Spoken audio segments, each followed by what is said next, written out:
Hello friends, आपके साथ चर्चा करेंगे एचडीएफसी बैंक के रिज़ल्ट के बारे में। और एचडीएफसी बैंक के रिज़ल्ट के बारे में जो भी चर्चा करूंगा तो मेरी जो राय होगी वो बेबाक राय होगी। मेरी किसी भी तरीके से एचडीएफसी बैंक में कोई पोजीशन नहीं है पर्सनली, लेकिन बैंक निफ्टी इंडेक्स के अंदर मेरी दोनों तरफ की पोजीशंस हो सकती है। कहीं पर हमने कॉल राइटिंग कर रखी हो सकती है, कहीं पर हमने पुट राइटिंग कर रखी हो सकती है, और इसके अलावा दूसरी पोजीशंस भी हो सकती हैं। तो डायरेक्टली एचडीएफसी बैंक में कोई पोजीशन नहीं है, बट शॉर्ट लॉन्ग के कॉम्बिनेशन जो हैं वो हमारे बैंक निफ्टी के अंदर है। और बैंक निफ्टी में दोनों तरफ के सौदे हैं, मैं आपको बता दूं, बट लार्जली जो सौदे हैं वो 70-30 की रेशो में, यानी कि 70% हम शॉर्ट होंगे, 30% हम लॉन्ग होंगे, या इससे भी थोड़ा सा ज़्यादा। और ये पूरे सेक्टर पर मेरी राय क्या रही है ये भी आप लोग जानते हैं। तो अल्टीमेटली बैंक निफ्टी पे मेरी अभी भी नेट शॉर्ट पोजीशन है। जनरली मेरी जो भी पोजीशंस होती हैं तो जनरली मैं या तो जो पोजीशंस होती हैं वो पुट या कॉल्स के माध्यम से रखता हूँ, या कभी कभी जो हमारी सीधी शॉर्ट्स पोजीशन के सामने हम पुट राइटिंग करते हैं। तो हालांकि इस बार जो है सभी तरीके की पोजीशंस हैं, इंडेक्स के अंदर भी है, बैंक निफ्टी के अंदर कॉल ऑप्शंस में भी है, पुट ऑप्शंस में भी है, और वो एक स्ट्रेटेजी के तहत है। तो हो सकता है कि आपको ये लगे कि सर का जो डिसीजन है या जो सर का जो रिव्यू है वो बायस्ड हो, तो मैं इस बात की मना नहीं करूँगा, लेकिन जो भी पोजीशन है वो मेरी उसी के अकॉर्डिंगली जो है मुझे रिजल्ट भी लग रहे हैं। रिजल्ट आए भी वैसे ही हैं। रिजल्ट में क्या खास बात इस बार है, उससे पहले मैं पीछे की बात करता हूँ। देखिएगा, पिछले 2-3 क्वार्टर से मैं एचडीएफसी बैंक का रिजल्ट एनालिसिस आपके साथ कर रहा हूँ, और पिछले भी पीरियड्स में मैंने कहा था कि एचडीएफसी बैंक जो है प्रोविजंस जो है अंडरस्टेटेड बना रहा है, यानी कि उसको अभी आभास नहीं है कि किस तरीके के जो है रिस्क हो सकते हैं। और मैंने आपके साथ चर्चा भी की थी, ये केवल एचडीएफसी बैंक से रिलेटेड नहीं है। कभी आप सोच रहे कि खाली मैं एचडीएफसी बैंक की बात कर रहा हूँ, ये ओवरऑल बैंकिंग और एनबीएफसी स्पेस के ऊपर जो फंडामेंटल रीजंस की वजह से मुझे ऐसा लगता है कि ये सेगमेंट अभी भी इस क्वार्टर में तो अच्छे रिजल्ट शायद ही दे पाए कोई फाइनेंशियल्स। और ये जो वीकनेस है ये फंडामेंटल बेसिस पर बनी हुई है, और जब फंडामेंटल बेसिस पर आपकी प्रॉब्लम्स बनी हुई होती है और टेक्निकल्स जब शेयर्स ऊपर की तरफ चल रहे होते हैं, तब आप एक कॉन्ट्रा व्यू लेके जो है प्रॉफिट भी कमा सकते हैं और अपनी पोजीशंस को होल्ड भी करते हैं। तो इस तरीके से जो पोजीशंस हैं वो हमारी भी फ्यूचर्स एंड ऑप्शंस में हैं। मैं आपको फिर पर्सनली बोल रहा हूँ, तो हमारी जो पोजीशंस हैं उन पोजीशंस पर हालांकि हम पहले काफ़ी समय तक बिल्कुल जो है शॉर्ट्स भी रहे और हेजिंग के साथ, क्योंकि हम अपने पोर्टफोलियो के सामने हेज रखते थे। उसके बाद हम ब्लैंक शॉर्ट भी बने, और मार्च के महीने में जब फरवरी का राइज आया था और जब बैंक निफ्टी काफ़ी ऊपर चला गया था, तब हम एग्रेसिवली शॉर्ट भी हुए थे। हालांकि वो शॉर्ट्स अभी इतने नहीं हैं। उसके बाद जो है पुट और कॉल्स के अंदर जो है पैसा भी बना, साथ में इंडेक्स में भी बना। तो जनरली पुट कॉल मैं ख़रीदता नहीं हूँ, मैं आपको बता दूँ। जनरली मैं राइटिंग ही करता हूँ। कुछ केसेस के अंदर जब बहुत ही स्पेसिफिकली हमें शॉर्ट पीरियड में पता हो या हमें लगता हो कि एक मूवमेंट आएगी, तो जो लोग भी फ्यूचर्स एंड ऑप्शन में ट्रेड करते हो इस बात को समझते होंगे। इसके अलावा इस रिजल्ट से पहले जो हमने चर्चा की थी, हमने कहा था कि एचडीएफसी बैंक जो रिजल्ट दिखा रहा है उसके अंदर सब लोग आपको ईयर ऑन ईयर ग्रोथ की बात कर रहे हैं। अभी भी ईयर ऑन ईयर ग्रोथ आएगी। देखिएगा, बैंकिंग सेक्टर में हमेशा ईयर ऑन ईयर ग्रोथ ही नजर आएगी, डी ग्रोथ नजर नहीं आएगी। मैं आपको एक रीज़न बताता हूँ। देखिएगा, एचडीएफसी बैंक के अंदर या किसी भी बैंक से आपने लोन ले लिया, अब अगर आपने मान लिया हाउसिंग लोन ले लिया, तो वो जो लोन है वो करीबन 10 से 20 साल वाले लोन होते हैं। तो एक बार आपने लोन दे दिया तो उसका ब्याज आपको हर बार आपको मिलते जाना है। तो वो इंटरेस्ट की अर्निंग आपको लगातार मिलते जानी है। आपको एक ग्राहक ढूंढना है और उससे आप 20 साल तक, एक लंबे पीरियड तक पैसा कमाएंगे। इसी तरीके से गाड़ियों के लोन में भी आप देखिएगा 3 साल, 5 साल या 7 साल की गाड़ियों के लोन है। तो आपने जो ग्राहक 2 साल, 3 साल पहले भी बनाए हैं वो आपको ब्याज देते रहेंगे। इसके अलावा जो नए ऐड होंगे वो और भी आ जाएगा। तो ultimately year on year basis पे हमेशा आपकी इनकम बढ़ के ही आएगी, क्योंकि आपको इंटरेस्ट इनकम ज़्यादा ही होगी। इसके अलावा देखिएगा जितनी भी ब्रांचेज आप खोलोगे, तो आप हर क्वार्टर में 2, 4, 5, 10 ब्रांच तो खोलोगे, तो वहाँ से एक नया बिजनेस आएगा। तो interest income year on year basis पे हमेशा ज़्यादा ही आएंगी, even quarter on quarter basis पे भी ज़्यादा आएंगी। तो ये जो सेक्टर है इंडिया के अंदर, इसके अंदर हमेशा इंटरेस्ट अर्न हमेशा ज़्यादा आएगा। उसका रीज़न मैं आपको बता रहा हूँ। इसी तरीके से जो इंटरेस्ट ऑन डिपॉजिट आप पे करेंगे, वो भी आपका ईयर ऑन ईयर बढ़ता हुआ नजर आएगा। लेकिन क्या होता है कि रेट ऑफ इंटरेस्ट बाजार में जिस तरीके से कम हुए हैं, तो जो डिपॉजिट्स के ऊपर बैंक्स हैं वो तुरंत रेट ऑफ इंटरेस्ट घटा देते हैं, लेकिन जो लोन उन्होंने दिए हुए होते हैं, उन लोन के ऊपर जो लॉन्ग टर्म के लोन्स हैं उन पे जनरली इंटरेस्ट जो है नहीं घटाते हैं। तो उसका एक डबल बेनिफिट इन बैंकों को मिलता है। जो लोन इन्होंने बांट दी, और जो बहुत सारे लोन्स हैं जो लिंक्ड नहीं होते हैं MCLR से, तो उन लोन्स के ऊपर बैंक अच्छा सा जो है इंटरेस्ट एंजॉय करे रहते हैं। इसके अलावा जो क्रेडिट कार्ड वाले लोन्स हैं उस पर वो higher rate of interest charge करते हैं, और उसका रेट ऑफ इंटरेस्ट कभी भी नहीं घटाते हैं। तो इस तरीके से बैंक जो है बहुत फ़ायदे में रहते हैं। लेकिन इस बार कोविड में हुआ क्या? इस बार कोविड में हुआ ये कि जो बैंकों ने अनसिक्योर्ड लोन दे रखे थे, और मैं हर बार इसी बात की बात करता हूँ कि जो क्रेडिट कार्ड के सामने जो लोन दिए हुए हैं बैंकों ने, भाई साहब वहाँ पर सिक्योरिटी तो है ही नहीं। किसी ने मोबाइल के लिए लोन लिया है, किसी ने गाड़ी के लिए लिया हुआ है, किसी ने बाइक के लिए लिया हुआ है, किसी ने ऐसे घर के सामान के लिए लोन ले लिया, किसी ने खाने पीने के लिए जो रेस्टोरेंट में 5-7 हज़ार रुपये बिल आया उसकी EMI बनवा ली। तो ऐसे लोग जब कोविड की वजह से परेशान हुए तो इनको ब्याज मिला नहीं, ब्याज नहीं मिला, साथ में लोन की भी प्रॉब्लम आ रही है। और ये बैंक बड़े कॉन्फिडेंट थे कि नहीं जी हमारा तो कुछ होएगा नहीं, ये तो सब पैसा रिकवर हो जाएगा। लेकिन आप ये बताइए कि यार ये जो क्रेडिट कार्ड वाले जो लोन लेने वाले लोग हैं, ये लोन कौन लेता है? अभी समझिएगा, जो छोटे मोटे जो अनसिक्योर्ड लोन है ये कौन लेता है? ये वो लोग लेते हैं जिनको फाइनेंशियल लिटरेसी नहीं होती। मैं आपको सिंपल सी बात बताता हूँ, यानी कि उनको नहीं पता होता कि भाई साहब इसका क्या खामियाजा आपको भुगतना पड़ेगा। इसके अलावा कौन लोग लोन लेते हैं? जिनको वास्तव में ज़रूरत है। और ज़रूरत किसको है? जिसने अपने बिजनेस को ग्रो करने के लिए नहीं लिया है, बल्कि किस लिए लोन लिया? अपनी मौज मस्ती के लिए, या अपने घर में डेप्रिशिएबल असेट्स इकट्ठा करने के लिए। अब जब कोविड की वजह से उनकी अर्निंग्स पर इम्पैक्ट पड़ा, तो उनको तो अपना घर चलाना बड़ा मुश्किल हो गया। तो ऐसे लोगों ने इंटरेस्ट की डिफ़ॉल्ट कर दी पहले तो, उसके बाद लोन का डिफ़ॉल्ट कर दिया। और बैंक बड़े कॉन्फिडेंट थे, क्योंकि पिछले साल मोरेटोरियम आ गया था, तो बैंक कॉन्फिडेंट थे। अब बैंकों को सेकेंड वेव के बाद ये बात समझ में आई, भाई साहब पैसा तो रिकवर नहीं हो रहा है। HDFC बैंक जैसे बैंक का क्वार्टर ऑन क्वार्टर बेसिस पर प्रोविजन बढ़ना, इतना प्रोविजन बढ़ाया है जो पिछले साल लॉकडाउन के अंदर प्रोविजंस नहीं थे, उससे ज़्यादा प्रोविजंस एंड कंटीजेंसी इन्होंने बढ़ाई है। और पिछले साल ये सब लोग दुहाई दे रहे थे कि जी देखो हमने तो बहुत एक्स्ट्रा प्रोविजन बना लिया है, कंटीजेंट प्रोविजन बना लिया है, हमारे पास तो फ्लोटिंग प्रोविजंस है, हमारा तो ये राइट बैक हो जाएगा। और केवल तब भी मैंने कहा था कि नहीं जी, पोजीशन थोड़ी सीवियर है। और अब देखिएगा इस क्वार्टरली रिजल्ट्स में ये चीज़ें सामने आई है। तो मैं अपनी राय बेबाकी तरीके से आपके साथ रख रहा हूँ। और हालांकि देखिएगा मेरी इस वीडियो से कोई मार्केट पे तो कोई इम्पैक्ट पड़ने वाला नहीं है, लेकिन जो सच्चाई है वो मैं आपके साथ बयां करता रहता हूँ। और पिछले क्वार्टर रिजल्ट्स में भी जो है मैंने बताया था कि देखिएगा परफॉर्मेंस आप ईयर ऑन ईयर देख रहे हैं, ईयर ऑन ईयर से कुछ नहीं पता चलेगा। आपको रिजल्ट देखने क्वार्टर ऑन क्वार्टर देखिएगा। बहुत सारे एनालिसिस्ट आपको ईयर ऑन ईयर समझाते रहते हैं, सारे टीवी चैनल्स मीडिया में ईयर ऑन ईयर प्रेजेंटेशन होती है।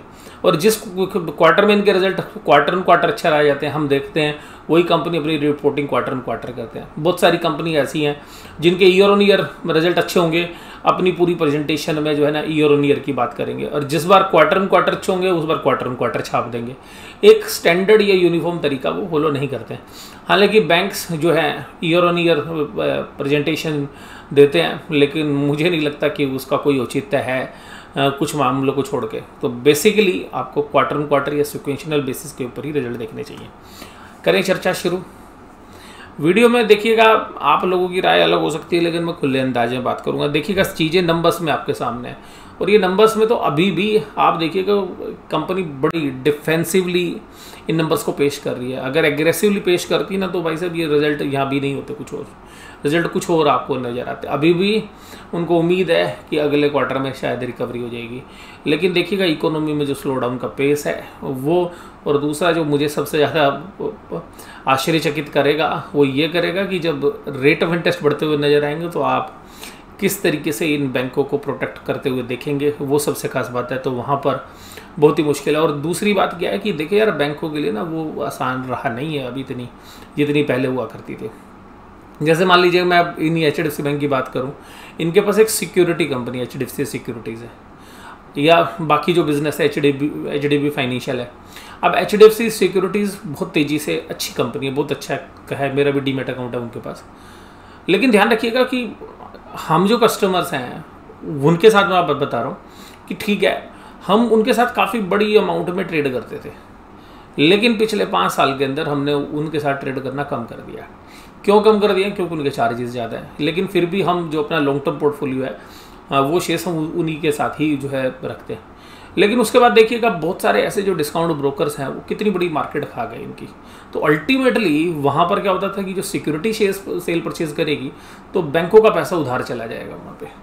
हालांकि ये बिजनेस सिक्योरिटी वाला मुझे अभी भी काफ़ी पसंद है, ऐसा नहीं है कि ख़राब है, लेकिन डिस्काउंट ब्रोकर्स ने मार्केट में जितनी ग्रोथ हुई उसका बहुत बड़ा हिस्सा वो खा गए। और ये जो बैंक अपने सिक्योरिटीज़ को लोन देते थे और उस लोन पर ब्याज इनको मिलता था और सिक्योरिटी में शेयर्स पड़े होते थे, तो वो जो बिज़नेस है वो काफ़ी बेहतरीन बिजनेस था, तो उसमें एक डी ग्रोथ आ गई। तो एक जो चैलेंजेस हैं, दूसरा आप देखिएगा कि कुछ ऐसी कंपनीज़ हैं जो आप देखिएगा पेमेंट बैंक्स हैं। अब वो पेमेंट बैंक्स ही म्यूचुअल फंड्स भी बेच रहे हैं, शेयर्स भी बेच रहे हैं, दूसरे फाइनेंशियल प्रोडक्ट्स भी बेच रहे हैं। तो अल्टीमेटली वो जो क्लाइंट टूट रहा है वो किसका टूट रहा है? वो बैंकों का टूट रहा है। तो अल्टीमेटली बैंकों में फंडामेंटल प्रॉब्लम है। उसके बाद एसेट्स क्वालिटी की प्रॉब्लम है। तो जो ग्रोथ की बात हो रही थी वो ग्रोथ जो है थोड़ी डेंट पड़ेगी। लेकिन बैंकों के लिए पॉजिटिव क्या है? देखिए, बैंकों के लिए पॉजिटिव अभी भी सबसे खास बात है कि डिपॉजिट बहुत सस्ता मिलता है।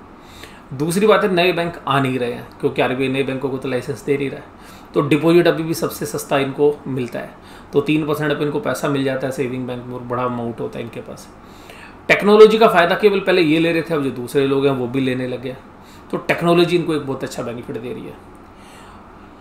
तीसरा इनको फ़ायदा हुआ था कि येस बैंक में जब मारामारी हुई थी तो येस बैंक का बहुत बड़ा client base HDFC bank ICICI bank की तरफ मूव करता हुआ नज़र आया था, तो वो बेनिफिट इनको पिछले सालों में मिला था, तो वो बेनिफिट भी इनके पास आ चुका है।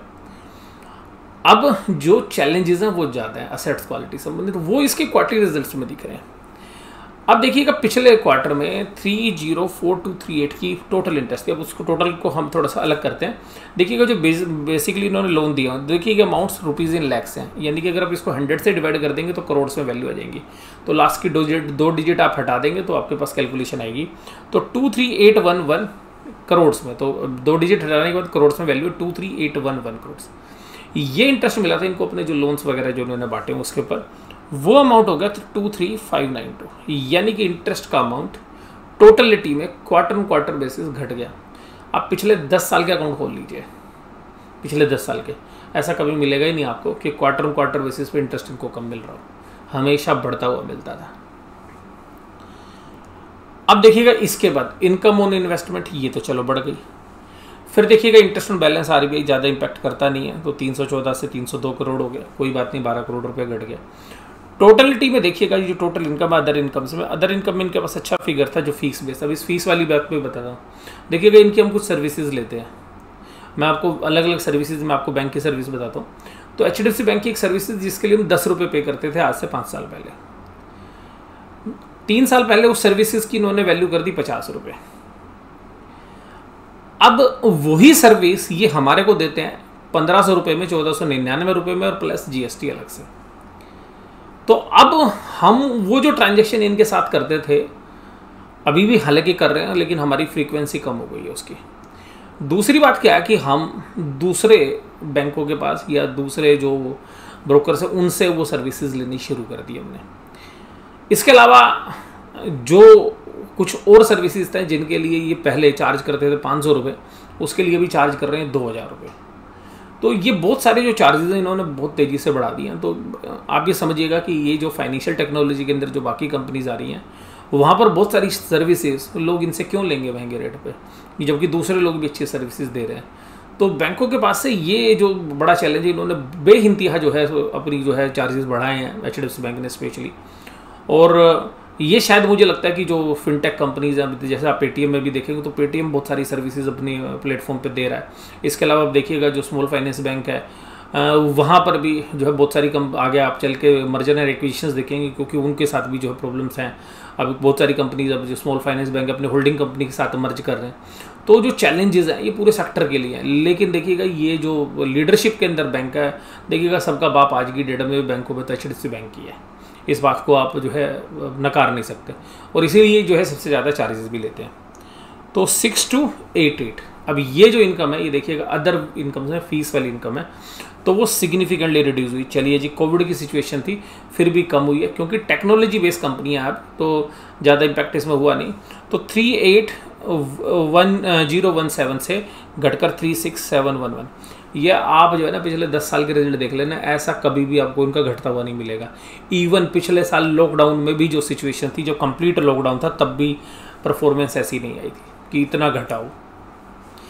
अब देखिएगा इंटरेस्ट एक्सपेंडेड, और सबसे खास बात हैरान ये करेगी कि 13,303 करोड़ का इंटरेस्ट दिया था इन्होंने पिछले साल, और जबकि इनको मिला था 23,811 करोड़। अब की यार क्या हुआ कि इंटरेस्ट मिला भी कम और इंटरेस्ट पे भी ज़्यादा किया, 13,474 करोड़। ये दूसरा नेगेटिव है। ये नेगेटिव ये नहीं है कि भाई साहब आपका इंटरेस्ट घट गया, कोई बात नहीं, आपका इंटरेस्ट घट गया, लेकिन जो इंटरेस्ट आपने पे किया है डिपॉजिट्स के ऊपर वो बढ़ गया। यानी कि ले कम रहे हो ब्याज और पे ज़्यादा करना पड़ रहा है। इसका मतलब है कि ये जो प्रॉब्लम है आपको नेट इंटरेस्ट इनकम्स के ऊपर डेंट डाल रही है। तो ये भी एक सरप्राइज करने वाला है। उसके बाद देखिएगा यहाँ पे जो टोटल एक्सपेंसेस में एम्प्लॉयज़ के लिए ठीक रहा 2678, और उनके एंगल से देखेंगे तो उनकी सैलरी बढ़ी, उन लोगों को बड़ी खुशी भी मिली होगी। अदर एक्सपेंसेस में इन्होंने सिग्निफिकेंटली रिड्यूस किया, काफ़ी अच्छा यहाँ पे देखने के लिए मिला। अब देखिएगा ऑपरेटिंग प्रॉफिट। चलिए आपके प्रोविजंस को छोड़ते हैं, अभी आपकी ऑपरेशनल परफॉर्मेंस को देखिए, 15,532 करोड़ से 15,137 करोड़ होगी। ये विदाउट प्रोविजन है, जहाँ असेट्स क्वालिटी के रिस्क नहीं है, उसके सामने आपका प्रॉफिट डेंट कर गया यहाँ पर भी करीबन 4%।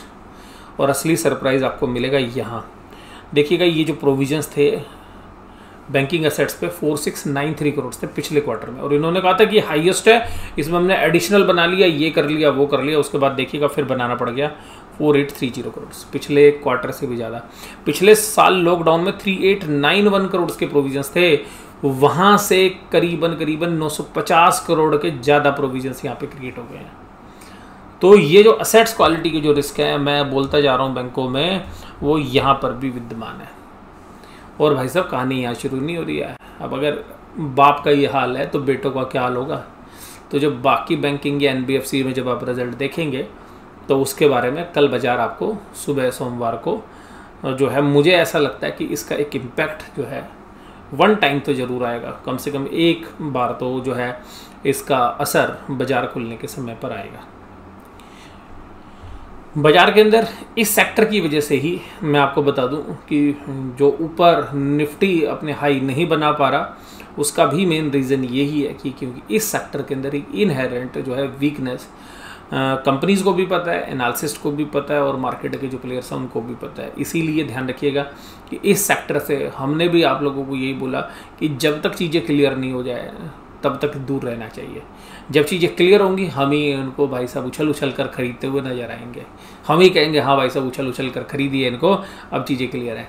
क्योंकि प्रॉब्लम कितनी है, अनसर्टेनिटी कितनी है, हमें नहीं पता कितना असर होगा, बट असर पॉजिटिव तो नहीं है ना। तो जब तक कोई पॉजिटिव आउटकम नहीं आ रहा है तो हम ऐसी चीज़ों से दूर रहते हैं, या इनकी नॉन परफॉर्मेंस की वजह से पैसे बन सकते हैं।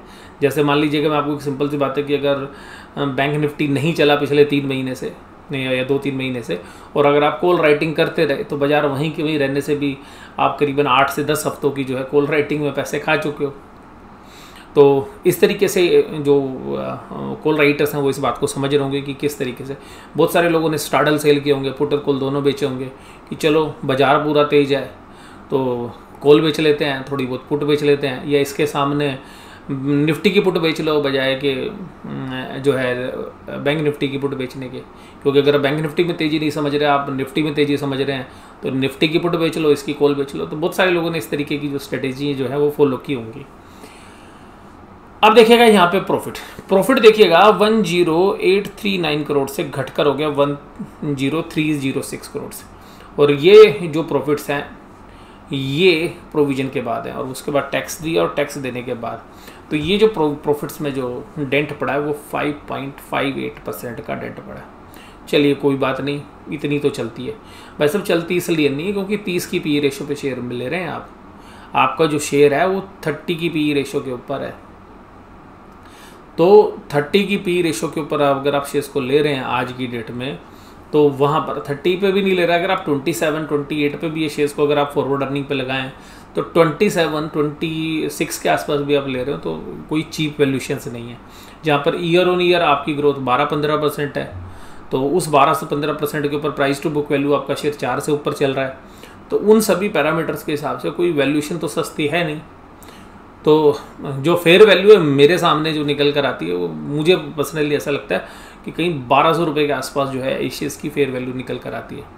हालांकि अभी 1500 रुपये का प्राइस है, और भाव देखिएगा मार्केट तेज है, तो हो सकता है भाव अभी ऊपर नीचे कहीं पर भी हो जाए। मैं उस बात पे नहीं चर्चा कर रहा हूँ, ये मेरे हिसाब से जो फेयर वैल्यू बनती है HDFC बैंक की, मैं उसकी चर्चा कर रहा हूँ।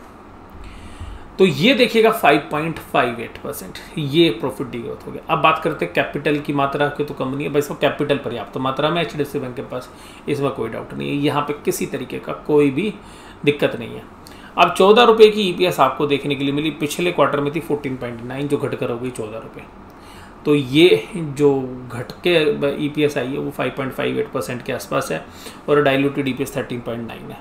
तो आप यहाँ पर देखिएगा कि ये जो अर्निंग का डेंट पड़ा है, ये पहला तो असेट्स क्वालिटी के ऊपर है, नेट इंटरेस्ट मार्जिन घटे हैं, तो दूसरे फ्रंट पर अब अगली बात क्या है कि नेट NPA देखिएगा कितने हैं। ग्रोस NPA 1.47 जो पिछले बार थे 1.32। तो अब देखिएगा अगर नेट NPA की परसेंटेज को आप देखेंगे तो ये भी करीबन 10% बढ़ गया, यानी कि जो 1.32% था उसका 10% निकालेंगे 1.47 हो गई। उसके बाद देखिएगा नेट NPA यानी कि जो बैड लोन्स की जो प्रोविजंस हैं वो भी बढ़े हैं, और उसके बावजूद भी नेट NPA यानी कि प्रोविजन एडजस्ट करने के बाद भी नेट NPA 0.48 है, और इसके अलावा रिटर्न ऑन असेट्स 0.45 है। ये तो थी बात कंपनी के स्टैंड अलोन फाइनेंशियल्स की। हालांकि कंपनी ने एक अच्छी चीज़ दी है, 6.5 रुपये का डिविडेंड आपको मिलने वाला है, वो खुशी की खबर है शेयर होल्डर्स के लिए। तो जो लोग इसके शेयर होल्डर्स हैं उनके लिए मैं बता दूं। इसके अलावा देखिएगा इनकी जो सब्सिडरी कंपनीज़ हैं वहाँ पर भी एक बार चर्चा कर लेते हैं कि सब्सिडरीज़ ने कैसा किया। तो जो सब्सिडरीज़ के जो रिजल्ट हैं,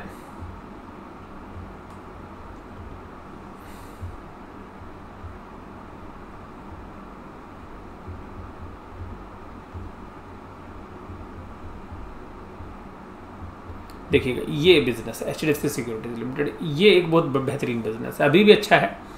हालांकि देखिएगा अब चैलेंज है, ये बहुत अच्छे होते अगर डिस्काउंट ब्रोकर्स नहीं होते तो ये और भी अच्छी वैल्यूशंस पर HDFC सिक्योरिटी होती। तो जिसकी वजह से आप देख रहे हैं HDFC बैंक की जो ग्रोथ है उसके अंदर HDFC सिक्योरिटी की ग्रोथ भी जो है इम्पैक्ट करती थी।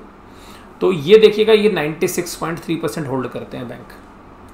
अब इस क्वार्टर में क्या हुआ कि इनकम बढ़ी है 67.3%, और ये बिजनेस बेहतरीन है। आप देखेंगे फ्राइडे के सेशन में मोतीलाल ओसवाल की बात करें आप, या आप बाकी ब्रोकिंग फर्म्स की बात करें, IIFL की बात करें, ICICI सिक्योरिटीज़ की बात करें, इसके अलावा जो बाकी ब्रोकर्स हैं उनके शेयर्स के अंदर अच्छी तेज़ी देखने के लिए मिली। इसका कारण था जोमेटो इंटरनेट बिजनेस है, प्रॉफिट कर नहीं रहा, फिर भी इतनी वैल्यूशंस है। तो जो कंपनियां इंटरनेट के माध्यम से काम कर रही हैं, जिनका पूरा बिजनेस इंटरनेट पे, तो उसमें HDFC सिक्योरिटीज़ या बाकी सिक्योरिटीज़ कंपनीज़ भी हैं, तो इनकी वैल्यूशंस इंप्रूव होती हुई आपको नज़र आएगी। तो जिसकी वजह से आप देखिएगा इनकी इनकम्स भी बढ़ रही हैं। तो मोतीलाल ओसवाल के शेयर्स की बात करें, ICICI डायरेक्ट की बात करें, तो उनके प्रॉफिट्स काफ़ी अच्छे जंप करेंगे। तो ये देखिएगा इनका भी 67.3% जो है इम्प्रूव हुआ है पिछले साल के मुकाबले में, और प्रॉफिट आफ्टर टैक्स जो है 94.9% ग्रो किया है, जो कि क्वार्टर बेसिस पे है। तो ये देखिएगा कि ये जो परफॉर्मेंस है ये काफ़ी बेहतरीन है। तो ये जो परफॉर्मेंस है क्वार्टरली भी और ईयरली भी बहुत बढ़िया है, और इनके HSL की 215 ब्रांचेस हैं, 147 सिटी में काम करते हैं, तो अच्छा प्रेजेंस है। इसका भी IPO प्लान कर रहे थे पीछे, लेकिन अभी मुझे नहीं पता कि IPO आएगा नहीं आएगा। HDB फाइनेंशियल सर्विसेज, ये देखिएगा, ये लोन देने वाली बिजनेस है, इसमें इनका 95% जो है होल्डिंग है। और उसके अंदर यहाँ पर इसकी परफॉर्मेंस कैसी है, तो इसकी परफॉर्मेंस देखिएगा कि यहाँ पर इनकी नेट इनकम आई है 1655, जो कि पिछली बार थी 1609, तो ये तो इम्प्रूव की है साल दर साल। अब ये जहाँ पर देखो, अभी पीछे आपने देखा HDFC सिक्योरिटी में क्वार्टर भी बताया हुआ था, लेकिन जहाँ परफॉर्मेंस ख़राब होती है क्वार्टर वहाँ ये जिक्र भी नहीं करते। अब ये देखिएगा प्री ऑपरेटिंग प्रॉफिट देखिएगा, ये कितना 643 against 759 for the quarter ended थी, जो प्रॉफिट घट गया। उसका प्रोविजंस एंड कंटीजेंसीज देखिएगा, 472 करोड़ अगेंस्ट 453 करोड़ पिछले साल। अब यहाँ कहते हैं profit after tax for the quarter ended 30 जून 2021 130 और 232। ग्रोस NPA पर ध्यान रखिएगा, फोकस करिएगा।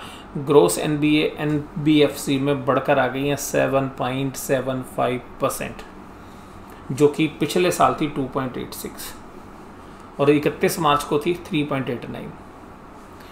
तो ये देखिएगा, ये जो NBFCs है, क्योंकि इनके NBFC है, इसमें जो लोन है वो किस तरीके से ख़राब हुए। तो ये वास्तव में फंडामेंटल्स बता रहे हैं HDFC बैंक के कि किस तरीके के रहे। तो रिज़ल्ट में हो सकता है आपको लगे कि अरे सर ने तो बायस बता दिया। भाई साहब, जो रिज़ल्ट है वो मैंने आपके सामने पेश कर दिए। जहाँ चीज़ अच्छी है वो मैं आपको बता दूँ, डिविडेंड मिलेगा बढ़िया 6.5 रुपये का। देखिएगा चैलेंजेस हैं इस पूरे सेक्टर के सामने, मार्केट का लीडर है, दिग्गज है, भाई साहब इंडेक्स चलाने में इसकी अहम भूमिका होती है। तो बेशक से रिजल्ट ख़राब आए अच्छा है, तो भाई साहब शेयर को तोड़ कौन सकता है, जहाँ ऑपरेटर चाहेंगे वहाँ जाएंगे। तो कभी आप ये सोचो कि खाली भाई साहब रिजल्ट ख़राब हो गए कल शेयर्स को नीचे फेंक देंगे, ऐसा नहीं होता है भाई साहब। बाज़ार में नीचे जाएगा, अगर किसी शॉर्ट्स पोजीशन बनी होंगी तो उनको कवर भी कराएंगे, अगर उनकी खुद की शॉर्ट पोजीशन बनी होगी तो हो सकता है तोड़ भी दे। तो शेयर प्राइस पे जो है ज़्यादा रिएक्ट मैं नहीं करना चाहूँगा, बट मुझे शेयर अभी भी ओवर वैल्यूड लगता है और 1500 रुपये से ऊपर का जो भाव है वो जस्टिफाई नहीं है। और मार्केट भी शायद इस प्राइस को भी करेक्ट करेगी, और जब प्राइस करेक्ट होंगे तब मैं आपके साथ बताऊंगा कि हाँ भाई साहब अभी एक क्वार्टर के रिज़ल्ट और देख लो। तो मैं आपको यही बोल रहा हूँ कि जब तक कि सारे क्वार्टर के रिज़ल्ट नहीं आ जाएंगे, अभी अगले एक क्वार्टर को रिजल्ट और हम देखेंगे, उसके बाद इस पे जो है पोजीशन बनाएंगे। सेक्टर ऐसा है जिसके बगैर तरक्की नहीं हो सकती है, तो बैंकिंग ऐसा सेक्टर तो है नहीं कि आप उसको कम्प्लीटली अवॉइड कर देंगे, बट सही समय पर सही शेयर लेने की कोशिश करेंगे। इन प्राइस पे मुझे ये शेयर ओवर वैल्यूड लगता है, ये मेरी अपनी व्यक्तिगत राय है। जब सही भाव होगा तब आपके साथ चर्चा करेंगे, उस समय की देश काल परिस्थिति के हिसाब से जो भी चीज़ें होंगी, जब ये शेयर खरीदने लायक होगा या मैं खरीदता हुआ इसमें नज़र आऊँगा तो मैं आपको बता दूंगा इसके बारे में, या मेरी जो है पॉजिटिव व्यू जब बनेंगे। तो अभी हाल फिलहाल में तो मुझे ये इन वैल्यूशंस पे ये शेयर पसंद नहीं है। रिजल्ट पता नहीं क्योंकि पिछली बार भी रिजल्ट के बारे में जो बातें की गई थी, सब लोग बोलते हैं बहुत बढ़िया रिजल्ट है, लोगों को ये भी ईयर ऑन ईयर बढ़िया रिजल्ट लगे होंगे। मैं भी कह रहा हूँ कि भैया ईयर ऑन ईयर तो बहुत बढ़िया रिजल्ट है, क्वार्टर वीक है, और भाई साहब ईयर ऑन ईयर की ग्रोथ भी हम देख लें तो भाई जो प्राइस दे रहे हैं ना उसके हिसाब से वैल्यू देख रहे हैं, हम दे क्या रहे हैं और ले क्या रहे हैं। तो रिस्क रिवार्ड मुझे नहीं लगता कि अभी भी फेवर में, और बढ़िया अपॉर्चुनिटीज़ अभी भी बाज़ार में उपलब्ध है। तो ज़रूरी नहीं है कि भाई साहब मुझे HDFC बैंक ही खरीदना है या बैंकिंग स्पेस में ही जाना है, और जगह पे भैया हम अपने हाथ आजमा सकते हैं। वीडियो कैसी लगी जरूर से ज़रूर बताइएगा। वीडियो देखने के लिए धन्यवाद, थैंक यू वेरी मच।